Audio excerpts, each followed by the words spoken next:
Boa tarde. Boa tarde, pessoal. Boa tarde, esperando a Natasha para poder entrar. Oi, Dri, tudo bem? Estou esperando a nossa participante. Bem-vindos à nossa segunda live dessa aqui que vos fala nesse canal. Bem-vindo, Luma. Bem-vinda, Natasha, tudo bem? Oi. Quanto tempo pra... Tá dando pra me ouvir? Tá dando para ouvir, tá perfeito. Bom, vou introduzir e aí eu vou passar a palavra para a Natasha. Para quem já me segue aqui, já me conhece, professora Poliana. Para quem é a primeira vez que está entrando aqui nesse canal, eu sou biomédica e sou professora, tá? Do curso de biomedicina, principalmente. Hoje eu vou conversar um pouquinho com quem, gente? Com a Natasha. E por que eu escolhi a Natasha? Natasha, oi, voltou. Eu escolhi a Natasha porque a Natasha, ela é uma ex-aluna e atual colega de profissão.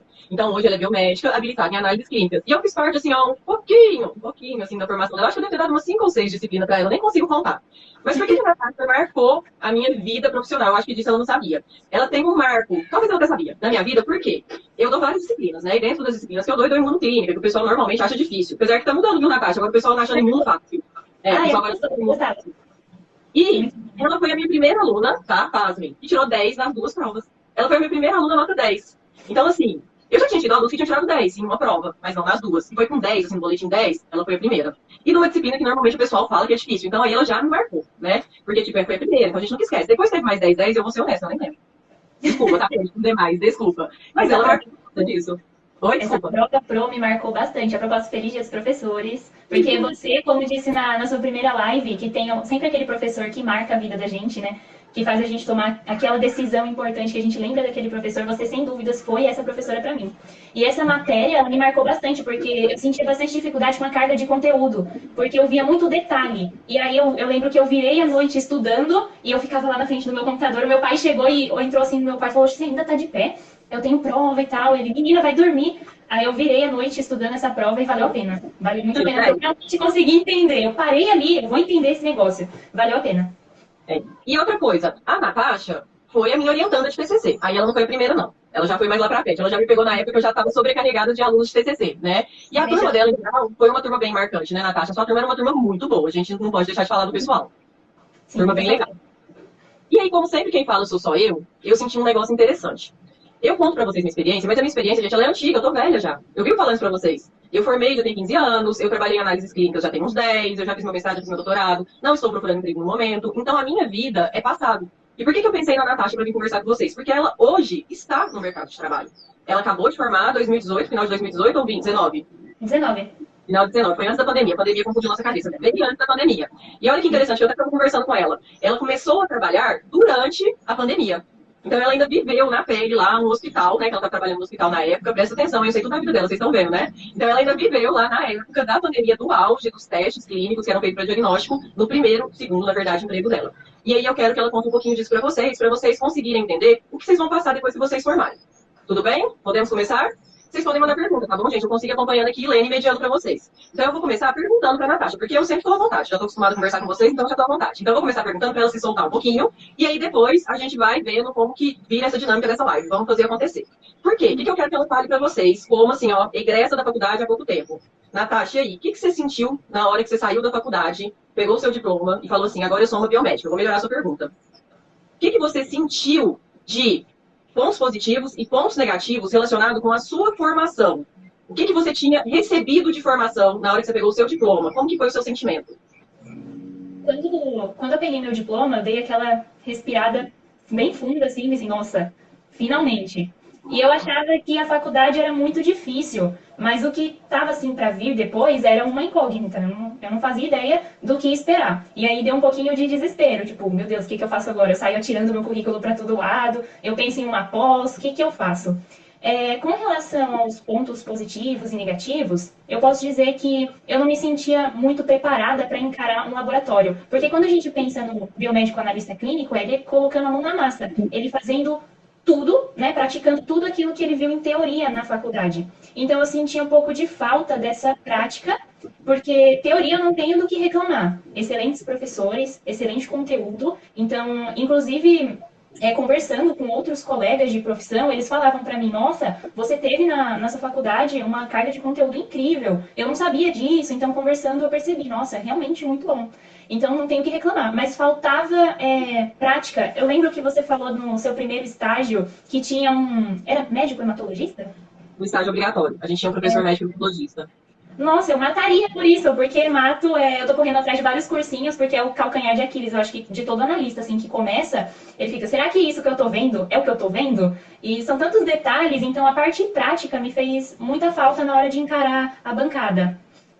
Eu até brinco com vocês, eu acho que eu não sei se eu cheguei a brincar com você, né? Que quando você entra no laboratório de análises clínicas, principalmente estagiário, a gente coloca ele pra fazer o quê? Pra bater cocô, milkshake de cocô. Por quê? É onde tem menos risco de dar ruim. Então você vai fazer o quê? Você vai bater cocô e vai ficar de boa, porque você não vai fazer nenhuma cagada com a merda, né? Já tá cagado, não tem que estragar. Agora, se você durante seu estágio foi indo bem, você vai evoluindo. Aí você vai pra fluidos, aí você vai pra bioquímica, aí você consegue chegar em hormônios. Se você chegou em hemato, você virou o deus dos estagiários. E para o laboratório de análises clínicas, eu entendo essa sua frustração. Porque, por mais que eu tinha um professor que era hematologista, que a gente coletava um mielograma junto, analisava lâmina de medulão e tudo mais, eu tinha segurança também para liberar. Porque a gente forma e a gente fala, pô, gente, é a vida de alguém. Se eu der um laudo errado, eu estou prejudicando a vida de alguém. Né? E o laudo hematológico, eu tenho que olhar a lâmina e falar, é uma leucemia aguda, crônica, mieloide, linfóide, de cara crachá. Olhou e tem que dar o diagnóstico. Então, eu vou ser muito honesta. Eu terceirizava lâminas complicadas e eu tinha segurança. Então, eu trabalhava no laboratório, que a gente tinha um laboratório de apoio, e sempre que eu pegava uma lâmina assim muito complicada, eu acabava terceirizando. Era um ponto fraco meu também, mesmo tendo feito estágio, viu? Mesmo tendo feito muito, muito estágio, extracurricular e obrigatório. Sim, eu já cheguei a tocar plantão sozinha, então, 12 horas assim, sozinha. E aí eu pegava os hemogramas para processar e tem os critérios de lâmina. Então, de acordo com o que o equipamento libera, vocês vão ver, mas eu não sei como está funcionando a grade agora, mas existem tipos de equipamento de mato, 3 partes, 5 partes, que significa quantos tipos celulares ele solta. Eu trabalhei com um equipamento bem simples, que é um equipamento de 3 partes, ele soltava monócito, linfócito e neutrófilo. Teoricamente, a gente deveria fazer lâmina de tudo, porque não dá para eu ver, nessa lâmina aqui da paciente X tem 3 eusino, não dá para eu ir pelas vozes da minha cabeça. Mas era um laboratório de hospital, era urgência e emergência, então não dava tempo para um analista sozinho fazer tudo. Então tinha aqueles critérios de lâmina que, ao meu ver, deixava escapar um monte de coisa. Então a gente fazia de acordo com o que era passado pra gente, e eu ficava com muita dúvida em muitas células, porque às vezes você acha, nossa, é um negocinho esbranquiçado ali, aquele negocinho na célula significa alguma coisa, e dava muito medo de deixar alguma coisa passar. Mas essas dificuldades fazem você ver que você pode buscar saber mais. Então, eu corri atrás de cursinhos para poder me aprofundar mais em leitura de lâmina. Bom, mas vamos voltar na faculdade, né? Então você sentiu essa carência de bancada. Mas você acha que assim, é da sua formação ou isso é geral na formação dos cursos de biomedicina? Entendeu o que eu quis dizer? Você teve experiência, aí eu já não sei dessa parte, com outros recém-formados que também tinham essa carência, ou não? Você acha que foi uma coisa sua, essa carência de bancada, de técnicas e de práticas? Eu acho que era muito pessoal meu. Eu conversei com outros colegas assim que fizeram estágios não necessariamente pela própria universidade, mas em outros locais também, que conseguiram ter mais um pouco de prática, que viram técnicas que eu não vi. Então, que na hora de desenrolar era para eles que eu, por exemplo, pedia algum auxílio, pedia alguma ajuda para tirar alguma dúvida. Então, sempre tinha essa comunicação e eu ia vendo, nossa, então não é assim com todo mundo. Mas eu acho que para grande maioria a falta de prática, né, de tantas aulas práticas, assim, é uma verdade, assim, é uma realidade bem presente. Porque eu tive colegas que tiveram essa parte mais prática, mas ao mesmo tempo, na mesma quantidade, também tive colegas que não tiveram, que era mais teoria. Então, eu acho que é bem equilibrado, assim. E eu vou te perguntar outra coisa. O estágio, né? Normalmente o pessoal reclama muito, e eu passei por estágios manuais também, tá? Da questão dos estágios obrigatórios, quando as faculdades fornecem, e isso, gente, é em geral. Vocês não vão encontrar isso diferente em nenhum lugar do mercado. A gente acaba fazendo no nosso estágio obrigatório as técnicas de forma tudo manual, né? Então você não tem os equipamentos de automação no laboratório de estágio obrigatório. E eu lembro que na turma de vocês tinham essa reclamação. E eu falava assim, gente, mas precisa aprender o manual. Se você não sabe o manual e você tiver um problema com a automação, você não sabe o que está acontecendo de problema. Porque essa era a minha experiência, né? Eu ter vivido um estágio todo manual fez eu saber o que o equipamento estava pipetando. Então, quando alguma coisa entupia, eu sabia o que não estava chegando lá. Porque pelo resultado a gente consegue ter uma noção. Hoje, que você passou pelo estágio, e aí, faz diferença aprender manual ou você acha que não, que precisa evoluir, precisa ser o estágio automatizado? Não, faz diferença, sim, porque, por exemplo, no estágio, eu gostava bastante de bioquímica, porque eu gostava de ver os tubinhos com as coisinhas coloridas, eu achava um charme aquilo. Aí a gente fazia os testes e depois era um saco ficar tendo que bater aquelas cubetinhas para poder limpar, então tinha que limpar toda a vidraria e tal. Se eu não tivesse passado por isso, depois que eu trabalhei com equipamento um pouco mais moderno, eu não saberia nem qual era o nome daquilo, eu não ia saber o que ele estava fazendo, quando ele apontava algum erro, eu não ia conseguir entender o que era. Então faz diferença, sim. Faz diferença, porque às vezes a gente tem a noção, vou trabalhar no laboratório, vai ser tudo automatizado, maravilhoso. Não, existem equipamentos melhores que outros. Então é importante, existem equipamentos mais antigos, então é importante você saber o manual, porque tudo saiu a partir dali. Então, eu acho bem válido e pra mim fez diferença, sim. Salva, não salva? Tem hora? Salva. Tem Salva, hora que você sim. fala assim, poxa, será que esse equipamento aí não pifetou o padrão? Porque tá estranha essa calibragem, né? Você fala, vou lá olhar meu padrão. Aí você pega o padrão tá oxidado. Aí você fala, olha, né? E eu Alguns, acho que uma coisa, eu como professora, eu acho que no estágio devia ser obrigatório vocês terem mais disciplina relacionada com gestão de qualidade. Porque eu, como professora de qualidade, eu sei que isso hoje no laboratório é mais importante do que saber as técnicas. É saber rodar um controle de qualidade, saber analisar um controle, porque é isso que vai dar garantia, né, da reprodutibilidade e da confiabilidade dos testes. E aí, o que você pensa disso? eu acho muito válido também, porque assim que a gente pega o plantão, normalmente o pessoal do noturno não faz, porque pega as rotinas das clínicas, no caso de uma rotina hospitalar. Mas como era do plantão diurno, assim que eu chegava, eu tinha que obrigatoriamente passar os controles nos equipamentos, para garantir que os resultados que vão sair, eles condizem o mais próximo possível com a realidade do paciente. Então eu tinha muito medo disso, eu ficava me perguntando, meu Deus, o que eu faço se o controle não bater? Aí eu ia aprendendo, né? Por exemplo, no equipamento de bioquímica, que é mais automatizado, né? Se não bater o controle, faz a calibração, não entrou ainda, aí tem aquelas regras de Westiger, gente, pelo amor de Deus, guarda isso na cabeça, porque o equipamento, dependendo do equipamento, ele solta dessa forma. Então fica lá, 1S. Tá, ainda dá pra aceitar, dá pra aceitar. Aí ele Dois soltava. 2S, pode? Hã? Dois Não, S, pode aceitar? Tô é brincando, que já. já. 2S? 2S? Dois S, duas vezes seguido, pro mesmo lado, pode aceitar? Não, Hoje já é acredito tô que isso. brincando.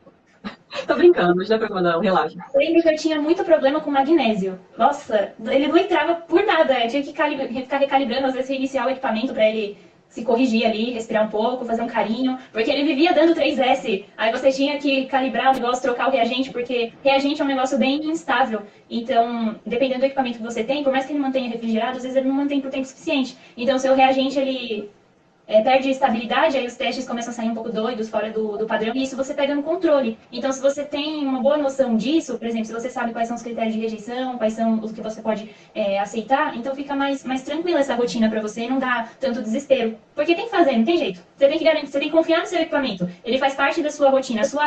O equipamento de hemato, por exemplo, por mais que você tenha que fazer lâmina, o que você vê na lâmina ele tem que ser condizente, assim, tem que casar com o que o equipamento soltou, porque o equipamento faz parte da sua rotina, você tem que confiar nele também, ele tem que ser confiável.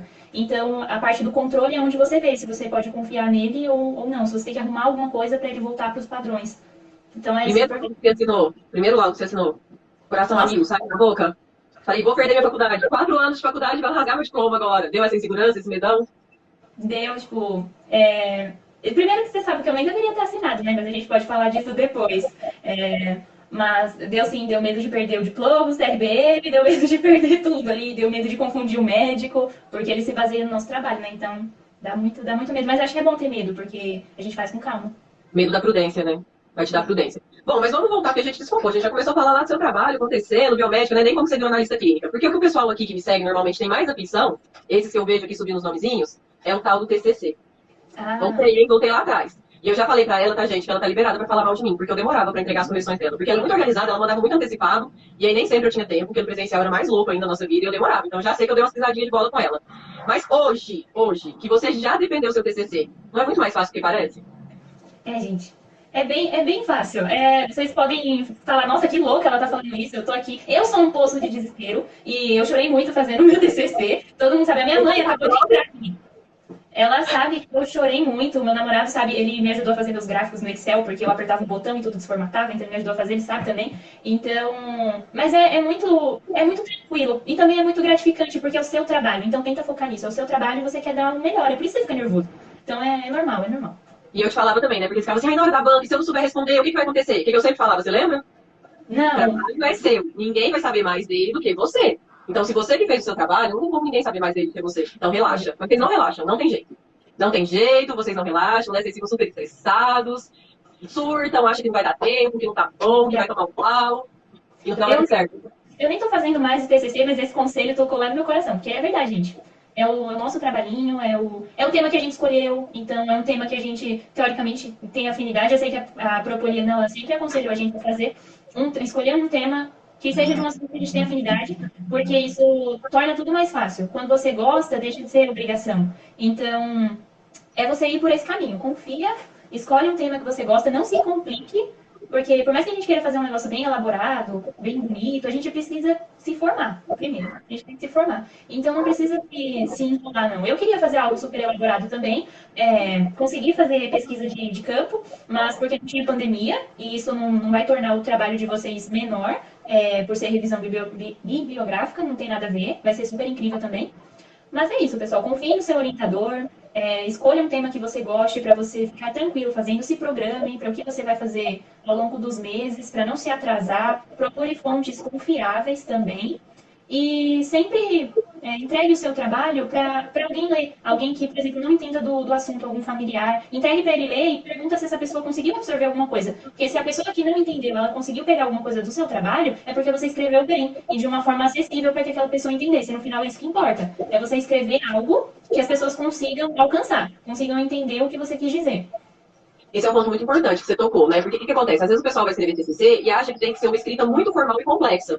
Igual eu vejo, assim, professores dando aula que são muito formal, muito sério, e aí o aluno perde o interesse por causa da formalidade. O TCC é a mesma coisa. Se você faz uma escrita muito certinha, cheio de pronome, cheio de si, fica desinteressante. Não tem porquê. Eu sou o tipo de professor que vou arrancando tudo. Eu arranco tudo. Por quê? Não é pra ser assim. É o que a Natasha falou, o TCC já serve para quem for fazer mestrado e doutorado. A pessoa que está elaborando aquilo tem que elaborar para as pessoas que são leigas. Então, quando você vai apresentar uma palestra, que não é uma palestra científica, de um tema complexo, para uma população que está assistindo que é cientistas, como é o seu TCC, você tem que fazer uma apresentação, você tem que elaborar toda uma história baseada que na pessoa que está te ouvindo, ela nunca ouviu falar daquilo, é a primeira vez.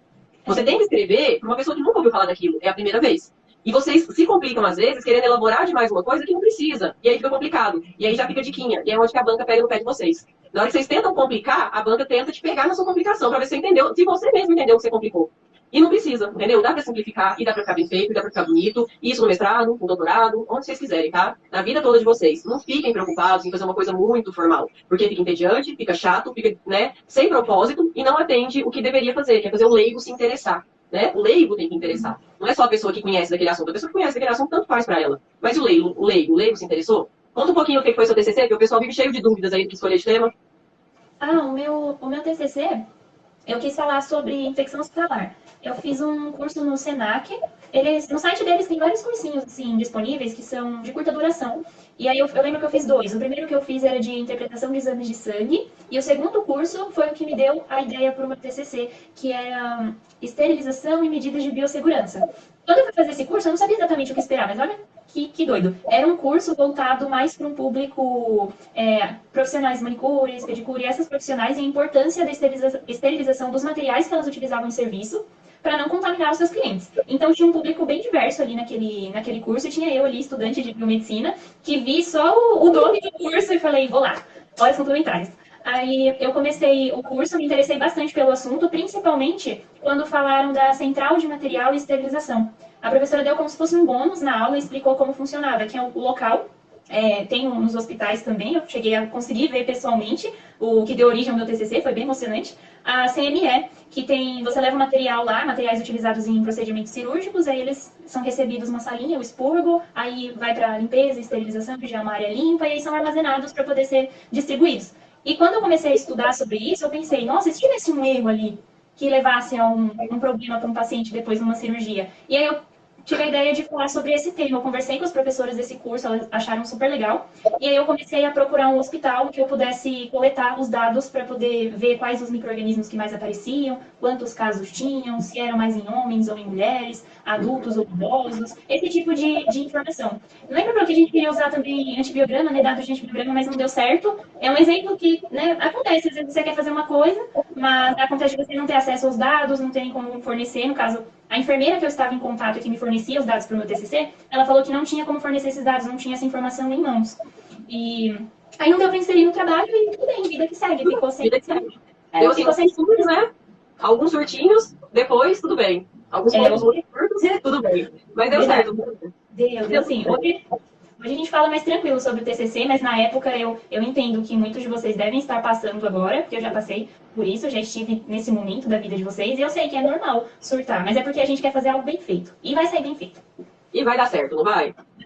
Eu tenho uma TCC em PDF, se alguém quiser tá vendo também, eu posso mandar para vocês terem uma ideia. A escrita tá bem tranquila. E por mais que não seja um assunto que vocês gostem, vocês vão ver que vocês vão entender o que eu quis dizer, que é essa a ideia no final de tudo. Quem quiser depois já pede lá no direct dela, porque eu não devo ter em PDF. Ah, prof, você deve ter que apagar mesmo, porque senão o computador pifa, né? Não, é porque na verdade eu tenho. As últimas versões eu sempre guardo, eu tô brincando. Eu tenho na HD externa, mas eu tenho muito TCC, viu? Muito TCC. Mas graças a Deus, significa que o trabalho tá sendo bem feito. Mais ou menos, né? Eu, como professor, eu vou dizer, gente, professor, o que acontece? Agora eu vou contar a experiência do lado de cá. Eu sempre fico ajudando vocês como aluna, a Natasha vai esperar um pouquinho e a gente já continua. O professor, quando ele é orientador, a gente, normalmente, isso eu falo, a gente não tem um TCC para tomar conta, a gente tem 20 TCC para tomar conta. E aí, a gente quer ajudar o aluno. Só que o aluno precisa entender também que o professor não consegue pegar na mãozinha dele e falar assim, escreve A, B, C, D, vírgula, figura 1, referência tal. Por quê, gente? A gente está dando aula, a gente está montando aula, elaborando prova, montando prática, né? Marcando laboratório, corrigindo 20 TCCs, aguentando o surto de 20 alunos. E eu sou super de boa com os surtos, né? Eu levo mó de boa os surtos, não tem problema, de verdade. Então a gente tem que passar para o aluno que, na verdade, a responsabilidade do TCC é dele. E por que eu gosto de conversar com a Natasha? Porque ela é uma aluna responsável, ela sempre foi. Então, quando você pega uma aluna responsável, as coisas fluem. Porque você viu que o tempo inteiro ela tá assim, olha, a gente surta porque a gente quer fazer bem feito, mas tem aluno que não quer fazer bem feito. Tem aluno que quer que o orientador resolva a vida dele. E não é a função do orientador. Olha o nome, ele tá lá para te orientar, não para ele fazer. Ele tá lá para te orientar. Então, quando eu falei pra ela, pode falar mal de mim, pode falar que eu devolvi a entrega, porque eu sei que essa é a realidade. E não é a minha realidade, de qualquer professor que vocês conversarem.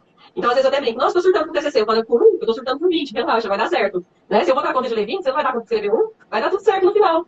E assim, gente, passa. E depois que passa, a gente vê, eu também surtei, eu contei pra vocês, né, na live passada, que eu também surtei com o TCC. Depois que a gente passa, a gente percebe, poxa, sabe aquela coisa que o professor falava assim, que a gente vai sentir saudade da faculdade? A faculdade são tempos muito bons, né? E aí? Eu sinto muita saudade. Eu vi que alguns colegas aqui de turma entraram na live. E também, passou da Menine, passou a Liz.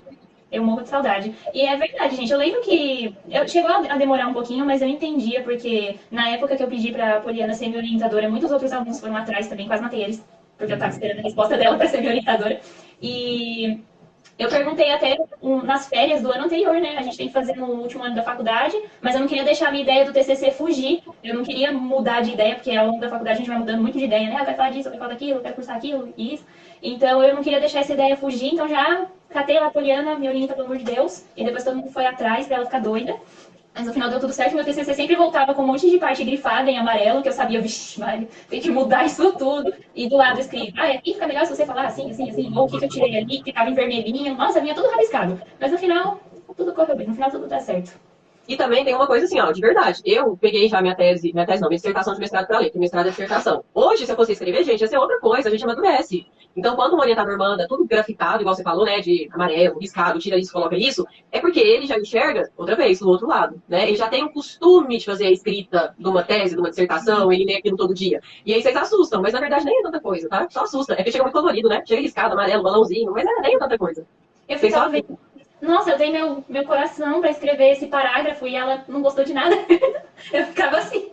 Mas passei por isso também, tá? Não preocupa, não. E a minha orientadora, como né, ela não tinha 20 alunos, porque no mestrado, no doutorado tem menos alunos, ela virava pra mim e falava assim, eu tinha escrito achando que tava maravilhoso. A gente passa por isso, vocês esquecem que a gente foi aluno. Eu tinha escrito achando que tava lindo. Aí ela lia e falava assim, nossa, o que você quis dizer aqui que eu não entendi nada? Fala aí pra mim o que você quis dizer. E ela era bem assim, sabe? O que você quis dizer aqui? Fala. Porque, ó, do jeito que você escreveu, eu não entendi nada. Eu não acredito que você não entendeu nada. E eu não escrevia tão bem. A gente vai aprendendo, gente. Até isso é prática. Ela falava, nossa, sua escrita é muito robótica, não dá prazer de ler. E ela era bem seca. Você precisa escrever e fazer que a gente tenha prazer de ler. Eu não tô conseguindo acompanhar, eu perco interesse. Diferente dos orientadores que vocês têm, que é todo mundo amorzinho, né? Faz as correções. Não, gente, vai tudo certo. Não, perfeito. A minha orientadora, amo ela de paixão, ela foi ótima. A gente fazia apresentação de trabalho durante o mestrado, doutorado da Campan. Ela não expressava nada. Ela não expressava nem que tava ruim, nem que tava bom. Ela ficava. Aí eu falava, e agora? Deu bom ou deu ruim? Não sabia. Aí o pessoal perguntava, ela não intrometia, ela deixava a bucha toda com a gente, e aí na hora que terminava, que ela vinha dar um parecer. Então, assim, eu fiquei com ela 9 anos, e até hoje tem hora que ela é uma incógnita pra mim. Porque tudo que a gente apresentava pra ela, ela ficava assim. gente, Me juro. E não tenho que reclamar. Tenho que agradecer toda a minha formação a ela, porque graças a ela, pegar meu pé, eu aprendi a escrever e hoje eu consigo orientar, senão eu não ia conseguir orientar.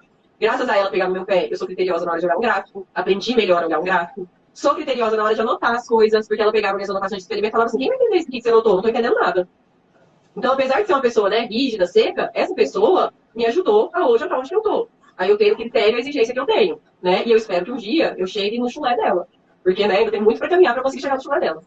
nossa. Bom, São esses professores chato, mas eles mudam as nossas vidas, né? Nossa, professor chato, mas ele que faz a diferença. O professor caiu no pé, nossa, eles exigem muito na prova, tem que escrever esse tanto, pra ver se tá de caso clínico, é o que você vai lembrar depois. É o que a gente lembra. Aí você formou. Fez ENAD, né? Teve ENAD. Verdade, tinha aquelas aulas extras. E eu que Nossa, ministrei. Muito surto. Poliana sempre lá na sala. Ué, essa mulher de novo, mais um semestre, vai acompanhar os 4 anos. No último ano eu fui muito presente, né? Porque no último ano teve NPAC, teve gestão, teve formação específica. Tava lá sempre com vocês. O que eu dei pra vocês? Acho que foi parasito, micro, imunoclínica, MTAC, gestão, nossa senhora. E as 2 formações. Não, parasito não. Oi? Tem certeza que foi só isso? Nossa, Ó, parece que não. foi bem mais. 7 Foi bem. disciplinas. 7, tá bom. E parasito clínica era 3 horas, imunoclínica era 3 horas. Foi bastante. Nossa, Tá bom, a foi suficiente. faculdade. Ai, meu Deus, a faculdade começava a tal horário e eu tava lá presente, agora vendo o mundo online, cheguei a dar aula online até. Eu tava pensando aqui, gente, eu tava lá, presente, esse horário, super cedo, 3 horas. Saudades, morro de saudade. Era fácil. Era muito mais fácil hoje em dia, né? E aí você formou. Formou, né? Agora é biomédica. E aí a Natasha, ela não, ela tem, né, um sonho que ela vai contar pra vocês. Porque ela fez estágio e habilitou em análises clínicas. Até porque vocês sabem que é super difícil achar estágio obrigatório em outra área. Né? Então a gente acaba, preciso formar. Vou fazer o que dá e vou formar. Mas ela tem um sonho, que ela ainda tá lutando por ele aí, que é trabalhar com perfusão. E conta aí um pouquinho pro pessoal da prova, do edital. Sem sofrimento, hein? Eu perguntei antes, a gente podia conversar disso. Como que anda esse projeto? Então, antes eu vivia, eu dormia, eu acordava para a perfusão. Eu virava noites estudando o edital da FUVEST, que quem tem interesse na área, existem alguns centros formadores que são reconhecidos pela Sociedade Brasileira de Circulação Extracorpórea. Então, vocês devem estar familiarizados. Não sei se tem alguém aqui que gosta de perfusão, mas se tiver, vai estar familiarizado um pouco com esse vocabulário.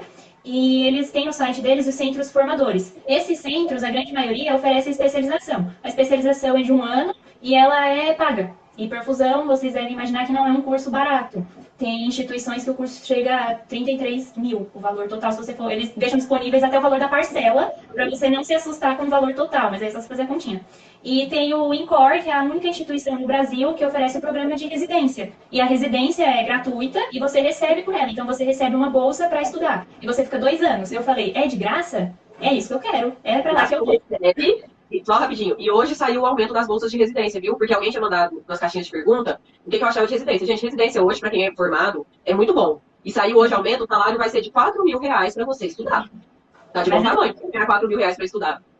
Mas é muito difícil entrar também. É muito bom, os olhos brilham, mas a gente tem que ver que é você se esforçar muito, porque é uma área muito demorada. Ela não é fácil, assim, ela é difícil de entrar. Não querendo desanimar vocês, mas ela é difícil de entrar mesmo. A perfusão é uma área que requer tempo. Porque se você não tem como pagar a especialização, então você junta o seu dinheirinho, ou você vai tentando a prova. E era o que eu estava fazendo. Eu estava tentando a prova da FUVEST, então ela tem todo ano. Por conta da pandemia, eu cheguei a pensar que poderiam cancelar, mas não cancelaram. Então, eu acho que esse ano vai ter também. Se eu não me engano, vai ser em novembro a prova, novembro ou dezembro, agora eu não me lembro a data. Mas já saiu o edital, já está disponível para quem tiver o interesse.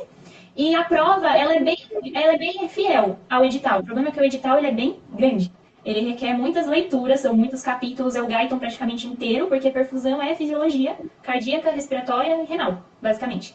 E aí eu estudava, passava horas, virava o dia estudando, e isso estava me frustrando por não conseguir passar na prova. Mas não foi o fim do mundo não, porque eu consegui outras oportunidades, e eu vi outras coisas da biomedicina que também são interessantes para mim. Eu continuo estudando, faço, para quem gosta de perfusão, tem um curso bem bacana de gasometria. Gasometria é o exame que basicamente guia o perfusionista durante o procedimento, que é o que vai indicar para ele se a perfusão está boa ou se está ruim, o que ele precisa melhorar, que é de um professor da Unicamp, professor Hélio, tem um cursinho de gasometria dele que é muito bom. Depois eu posso passar para quem tiver interesse, eu fiz. É bem legal, o objetivo dele é ensinar você a ler uma gasometria em 10 segundos. E isso foi útil para mim só por conta de eu querer perfusão? Não, me ajudou também no laboratório. Me ajudou também na minha primeira oportunidade dentro do laboratório, entender que é um exame de urgência e que por que tudo parava quando chegava uma gasometria lá pra gente processar. Todo mundo para e vai correr para abrir o pacote, para poder cadastrar, para poder triar e já leva para analista para poder processar. Travou.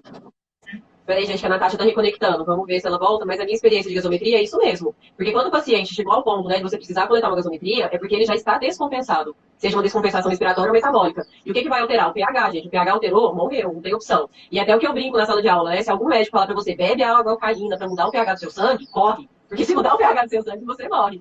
Pode voltar, Natasha, deu uma travadinha. Você tava falando de todo mundo correr pra pegar o pacote, fazer o cadastro. Ah, sim, era bem isso mesmo, porque é um exame que tem que ser processado bem rápido. Então a gente via lá a seringa, a tampinha verde, né, ela é coletada com heparina. Então chegava lá pra gente, corre para abrir o flyer, que é aquele pacote plástico que vem as amostras lacradas, bonitinhas, em segurança, a gente chamava lá de flyer.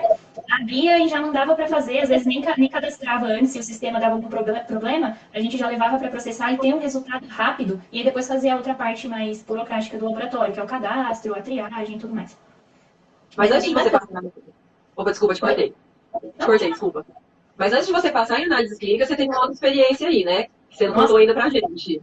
Você falou, ai, essa professora, parecendo que uma experiência pra mim não é nada do que eu nunca imaginei isso pra minha vida. Gente, eu e a Natasha, a gente conversa, tá? Porque como ela foi me orientada, ela tem meu WhatsApp, então a gente troca mensagens com frequência. E aí você sabe? falou assim, nunca pensei nisso na minha vida. E aí, o que eu faço? Eu falei, vai. O máximo que vai acontecer é que você vai criar uma experiência. E o que foi esse vai aí? Como é que foi essa experiência? Nossa, se a Jasmine ainda tá aqui, ela vai saber dessa parte da minha vida, porque foi uma parte que eu compartilhei junto com ela. Foi estética, gente. Admiro quem gosta, mas eu tentei e não é pra mim, não. Não é Também não. pra mim, não deu certo, mas eu aprendi algumas coisas, né? Eu sei, não sou tão leiga no assunto. Se falarem pra mim de um procedimento, eu já vi fazendo, eu tava lá do lado. Mas foi um período muito, sei lá, eu tava revoltada com a vida. Eu saí da faculdade, a minha colação foi no dia 15 de janeiro, se não me engano, foi em janeiro. E eu demorei bastante para conseguir emprego, né? Eu queria laboratório, porque como eu tinha habilitação em análises clínicas, então era aquilo que eu podia exercer, né? A gente não pode fugir da profissão, assim, do que está no nosso registro. E aí surgiu essa oportunidade, e, gente, era estágio. Muito cuidado com isso, porque quando você já é formado, você já é um biomédico, você já é profissional, já tem uma categoria profissional, você não pode mais estagiar, não conta para você como habilitação. Então, estágio é enquanto você está na universidade. Se você quer estética e teve a oportunidade de, na faculdade, fazer o estágio em estética, aí tudo bem, você sai habilitado com aquilo, desde que atenda todos os critérios que a sua universidade pedir, né? Você fazer todos os procedimentos certinho. Mas depois que você se formou, esquece, é só pós-graduação. E pós-graduação também em estética também é bem caro, dependendo da universidade que você vai fazer. Só que aí me disseram o seguinte: a gente paga a sua pós-graduação. Ah, beleza, eu fui. Qual foi o problema? A gente pode pagar X. O valor era 1000 vezes o Quatro, X. quatro É, X. aí não deu muito certo. Aí já foi começando a ficar um pouco mais desagradável, foi ficando mais difícil, porque quando a gente não está estudando, né, fazendo, seria tipo um estágio supervisionado, mas eu estaria na pós-graduação, né, tudo bem. Mas, como não era o meu caso, eu ficava muito restrita a procedimentos do profissional esteticista. E é diferente as funções do biomédico esteta e do esteticista, é bem diferente. Então eu não estava gostando, já não era familiarizada com a área, mas eu estava tão desesperada para ter um pouquinho do gostinho da biomedicina depois que eu me formei, que aí eu fui e não deu nem um pouco certo. Eu saí de lá e aí eu fiquei 3 dias desempregada. Eu entrei em setembro e eu saí de lá em novembro. Saí dia 7 de novembro. Fiquei 3 dias sem emprego e aí no dia 10 de novembro eu recebi a proposta de outro local, que aí é do laboratório e foi a minha primeira experiência em laboratório. Posso te cortar só um pouquinho? Porque o pessoal também sempre me pergunta muito de como conduzir uma entrevista quando você é recém-formado e não tem experiência. Quando você era entrevistado pelo RH da empresa, já em análises clínicas, agora tem estética meio que bateu na sua porta, né? Você não estava indo atrás daquilo.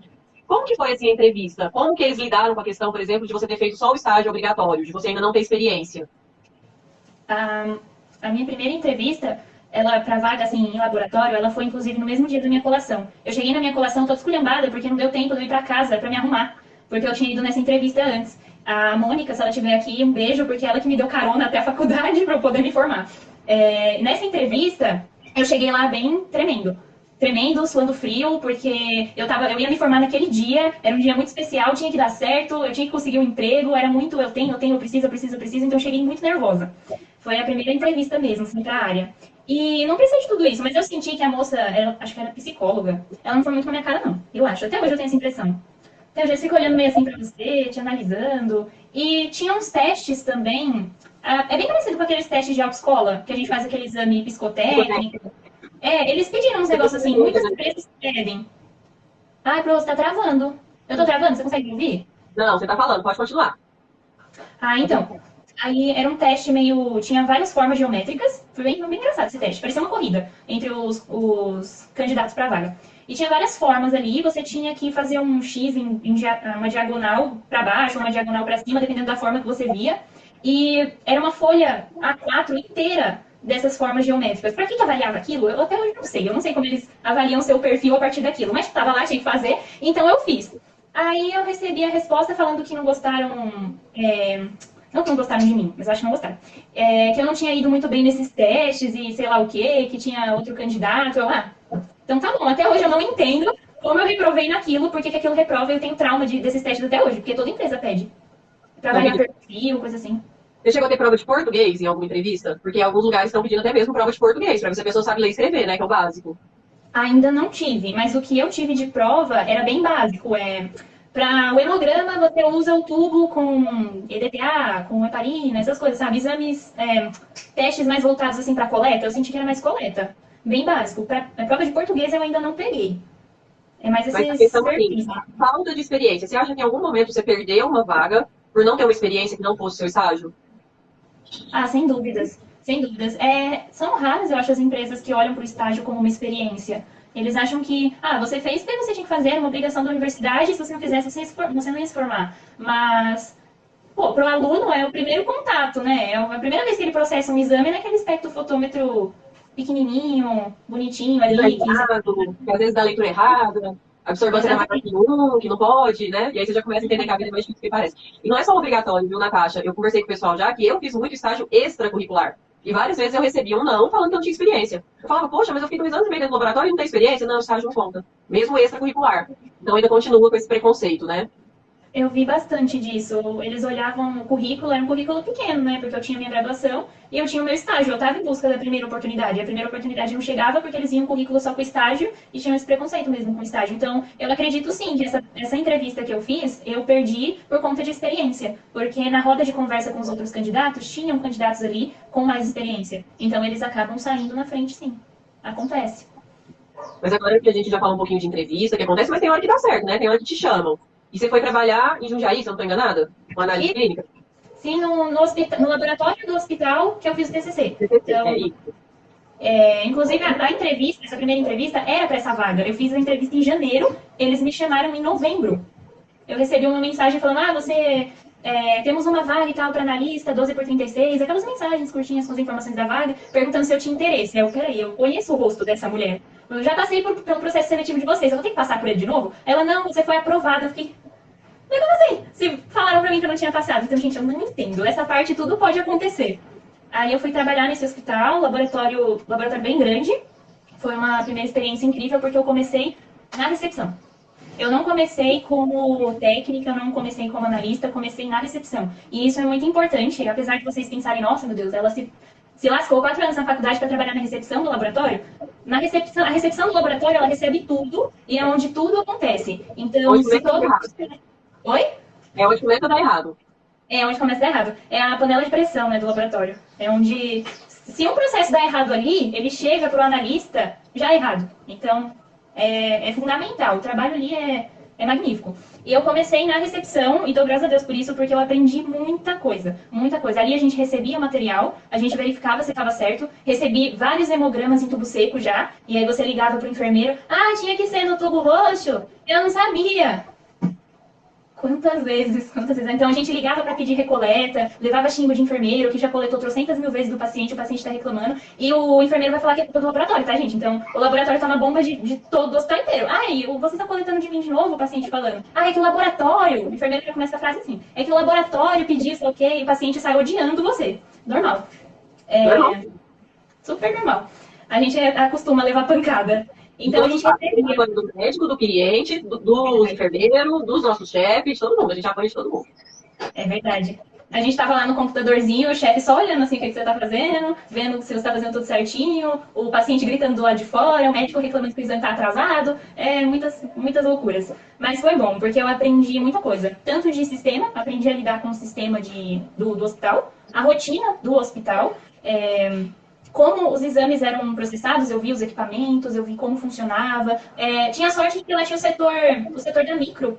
Então, o setor da micro, o pessoal da recepção, assim, era mais livre para poder atuar. Era uma ajuda que a gente dava, principalmente quando estava muito corrido no setor técnico, a gente costumava descer na micro para colocar algumas hemoculturas no equipamento, semear algumas amostras. Então, era o setor que eu mais gostava, porque eu me lembrava muito da faculdade. Então, a gente podia atuar um pouco mais na micro, mesmo centro da recepção. E era super legal. Toda hora eu estava enchendo o saco dos analistas perguntando: como é que eu tenho que semear essa amostra aqui? É em esgotamento? É quantitativo?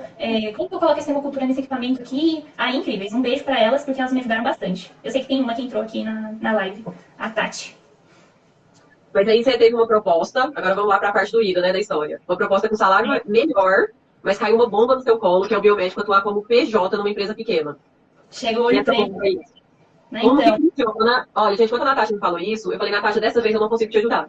Porque eu não tenho nem noção do que deve ser feito, né? Quero trabalhar como pessoa jurídica e não mais CLT. E aí ela foi para uma empresa menor que iria pagar um salário para ela muito maior do que ela estava recebendo como CLT. E a experiência foi maior bomba. Foi uma loucura. Eu fui picada por aquele bichinho do preciso ganhar dinheiro. Não cometam esse erro, porque se você está num local que você tem a oportunidade de continuar aprendendo, e eu sabia que eu tinha, não saiam pelo motivo errado. Eu sei que cada um tem o seu momento. Eu achava mesmo que seria diferente, eu fui achando que eu poderia aprender mais, mas no fundo eu estava indo pelo dinheiro, porque era mais dinheiro. E esse eu não via como um bom motivo, mas eu saí, fui para essa empresa, eu fiquei nessa empresa, eu comecei em agosto desse ano, e eu fiquei esse mês de agosto em coleta, então eu aprendi coleta. E a contratação era PJ. O PJ, diferente do CLT, ele tem mais, assim, liberdade com dinheiro, porque não tem aqueles descontos. Por não ter esses descontos, você não recebe nenhum tipo de benefício. Vale transporte, vale alimentação, refeição, nada desses benefícios CLT você não recebe. É você com o seu dinheiro. Por isso que o salário oferecido normalmente é maior. Porque não tem esse benefício sendo fornecido para você, não tem nada sendo descontado, então é você com o seu dinheiro. Você separa para o seu transporte, para ir para o serviço, e você guarda, porque se acontecer alguma coisa, você tem o dinheiro guardado para poder se manter. Não tem FGTS, essas coisas. Então, o ruim é que quando você só tem experiência com CLT, você fica um pouco inseguro, que foi o meu caso. Eu achava que PJ era super errado, mas é só um outro modo de contratação. E a vantagem é você ter mais liberdade também com o seu dinheiro, você poder guardar ele no local que você quer, você poder investir no que você quiser. Então é uma das vantagens. Não é de todo ruim quando a empresa faz da forma que deve ser feito, né? Que não foi o meu caso. Eu fiquei um mês aí como coleta, aprendi a coletar, e eu falava que nunca ia coletar na minha vida, porque eu morria de medo. A experiência com estágio foi traumatizante com coleta, mas aprendi. E aí, no finalzinho de agosto, essa empresa me realocou para um outro local para trabalhar como técnica de laboratório. E aí mudaram a contratação de novo. Aí eu voltei para a CLT. Aí o salário alterou de novo. Aí eu já fiquei: meu Deus, o que está acontecendo? Mas tá, avaliei, fiz minhas continhas, vi que ia ser vantajoso ainda, fiquei lá, voltei para a CLT e eu estava em treinamento, conheci os equipamentos, peguei a rotina deles e comecei a dar plantão lá no dia 18 de setembro. Então, os plantões naquele mês eram pares. Aí, lá pro finalzinho do mês, eles falaram que iam mudar a contratação novamente. A partir de outubro, ia voltar para PJ. E aí a proposta salarial era menor do que aquela que me ofereceram pela primeira vez, que era PJ também. Aí não ia dar, né? Porque como o salário é menor e PJ você não recebe nenhum benefício, ficava difícil, eu gastava muito com condução. Eu já tava de saco cheio também de ficar mudando toda hora. Você vira um mês e não sabe quando você vai receber? Aí eu fiquei. Respeito, né? Eu fiquei revoltada. Eu falei: quer saber? Eu vou sair. Eu saí.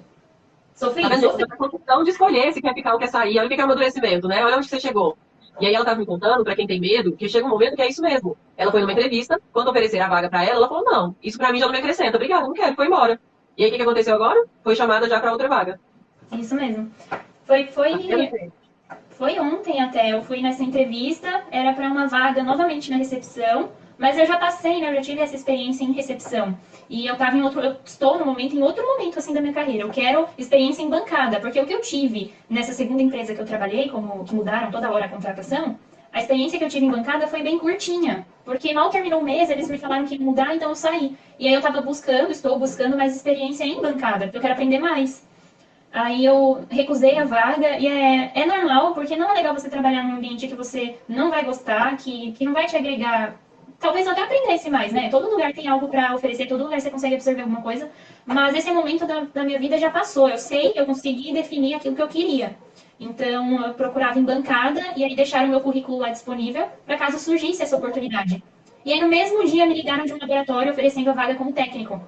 Eu falei, nossa, e eu ainda perdi. Eu perdi a ligação, eu liguei para eles de volta e foi um rapaz da recepção que atendeu e falou: ah, eu não sei quem foi que te ligou, mas aguarda que eu acho que eles vão ligar de volta. Já surtei, né? Eu falei, não acredito que eu perdi outra vaga. Porque já teve entrevista assim, que a minha internet caiu, e aí não teve videochamada.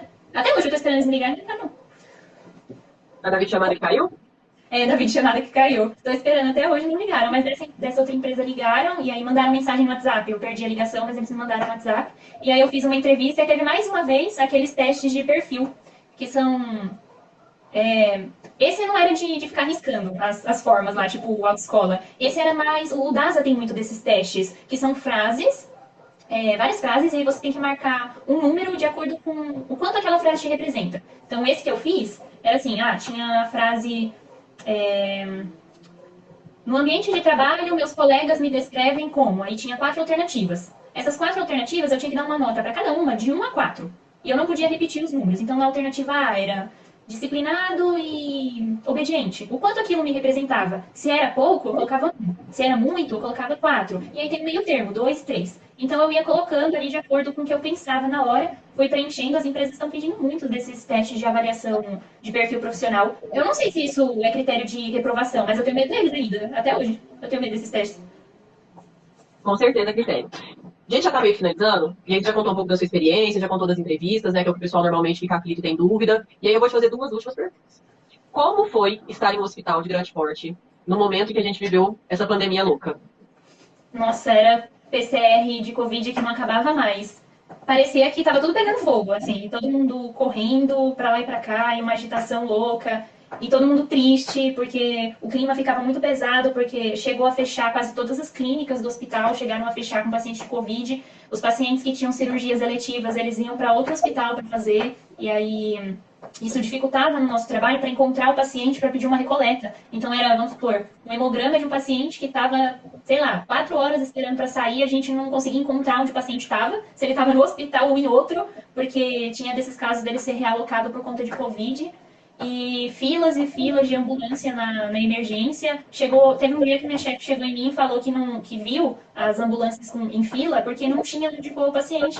Tinha paciente sendo descarregado, assim, como se fosse carga mesmo, na calçada ali, porque não tinha onde. A emergência estava a ponto de colapsar também.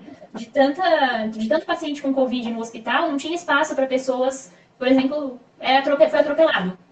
Levou para a emergência do hospital, não tinha espaço. Então chegou esse nível de eu ouvir a minha chefe falar que chegou a ver esse tipo de situação. Então foi bem triste, foi bem complicado. Muito medo de trabalhar nesse período? Muito, De bastante. reação da AstraZeneca? Nossa, parecia que eu tinha sido imunizada na paulada. Essa daí me derrubou. Mas é também porque eu tomo vacina, né? Pelo menos eu me lembro, eu tomava vacina e ia pra casa descansar. Essa eu tomei e eu continuei dando plantão, né? Eu tomei a vacina cedo, então até 7 horas da noite, nossa, eu tava muito cansada. A adrenalina protege o corpo. Depois que passou, nossa, cheguei aqui em casa, minha pressão caiu. Mas toma, gente, é muito bom.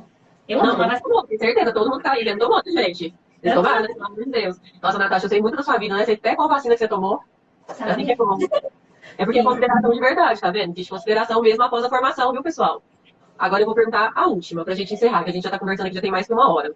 E aí, hoje, biomedicina, foi a escolha certa? Você ama de paixão? Tá satisfeita com a sua profissão? Já entendeu que a caminhada é meio tortinha, mas a gente chega lá devagarzinho? Ou ainda tá em cima do muro? Não, eu já cheguei a ficar, não vou mentir.